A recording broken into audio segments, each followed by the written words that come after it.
एक राजा ने अपने सैनिकों को सड़क के बीच में एक बड़ी चट्टान रखने के लिए कहा।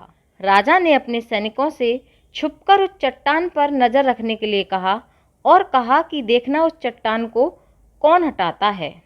लोग उस जगह पर आते रहे और जाते रहे, लेकिन किसी ने भी उस चट्टान को रास्ते से हटाने की कोशिश भी नहीं की।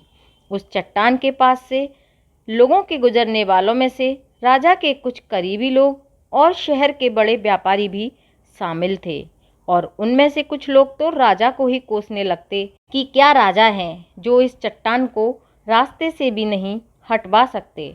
लेकिन किसी ने भी उस चट्टान को रास्ते से हटाने की बिल्कुल भी कोशिश नहीं की, और ऐसा काफ़ी दिनों तक चलता रहा।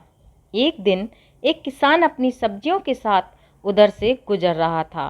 उसने चट्टान को रास्ते में पड़े देखा और सोचा कि सबको इस चट्टान की वजह से कितनी तकलीफ होती होगी।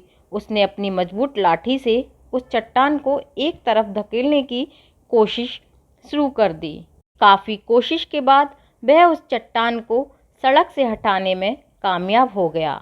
चट्टान रास्ते से हटाने के बाद किसान अपनी सब्जियों को उठाकर जाने ही वाला था कि अचानक उसकी नज़र एक पोटली पर गई, जो ठीक उसी जगह पड़ी थी जहाँ से उसने वह चट्टान हटाया था, जिसमें लिखा था कि ये सोने के सिक्के उसके लिए हैं जो इस चट्टान को रास्ते से हटाएगा।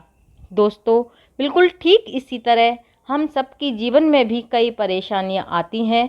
कुछ लोग उन परेशानियों से बचकर निकल जाते हैं और कुछ रास्ता बदल लेते हैं, और कुछ ही ऐसे लोग होते हैं जो ठान लेते हैं उन परेशानियों का हल निकाल लेने का, और ऐसे ही लोग मुश्किलों में भी संभावनाएं और संभावनाओं में छिपे अवसर खोज लेते हैं।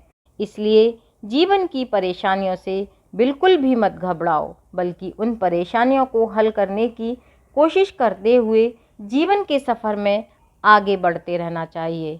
मैं उम्मीद करती हूँ आपको ये कहानी बहुत ही पसंद आई होगी। ऐसी ही कहानियाँ सुनने के लिए अपने इस चैनल को सब्सक्राइब करें और मुझे इंस्टाग्राम और फेसबुक पर फॉलो करें। मिलती हूँ फिर एक नई कहानी के साथ।